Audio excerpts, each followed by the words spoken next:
The close to 50-page document measures on the 7 pillars of the NASA coalition and is divided into 6 thematic areas, namely nation building, state building, transforming governance, realizing social and economic rights, creating jobs, eradicating poverty, regional and international cooperation. These are based on a 7-pillar vision NASA intends to front in their quest to unseat the Jubilee government. The pillars include national reconciliation and healing, resolving historical injustices, strengthening devolution through refining the constitution, transforming from master to servant leadership, realizing the equality principles and goals, realizing social and economic rights, and eradicating poverty. Under nation building, NASA proposes coming to terms with Kenya's difficult past and constructing a desired future, inclusion of all communities, including 8 others that have previously not been recognized, and promoting culture and developing language policy.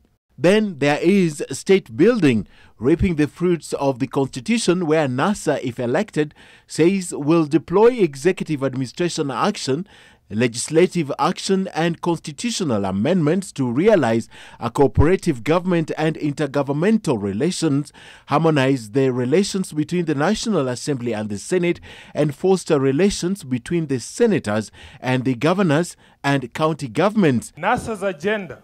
NASA says it will transform governance and notes that corruption is the most destructive interlocutor of good governance.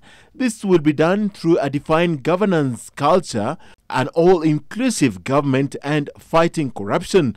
NASA is also promising a caring society by realizing social and economic rights. This they promise to do by ensuring food security. In the health sector, NASA promises a cure for the health bills by establishing a national universal health service fund to be funded by the public budget. NASA is also promising free education from primary to secondary school level. NASA says job creation will be a priority. This they intend to do through building an equal opportunity nation, restoring sanity in economic management and transformational agenda for agriculture. And this NASA has segmented regions. In Western Kenya, they intend to promote mixed farming. In Eastern and Southeastern Kenya, NASA says it aims at ensuring that every household in the region has adequate water harvesting and storage capacity. In the coastal region, NASA says it will help in accessing the resources needed to lift the people out of poverty. In Central, NASA is promising to implement coffee reforms and take cartels out of business. Na wale Waswahili mnajua siku ya 40 ni ya nani? Nyinyi ndio mmesema. Finally, NASA says it intends to make Kenya a regional leader and a good world citizen through regional and international cooperations. The agenda is divided into democracy, human rights, rule of law, and foreign policy. Kenya and the East Africa Community, Kenya and African Union, and Kenya and the United Nations. Ken Mijungu, NTV.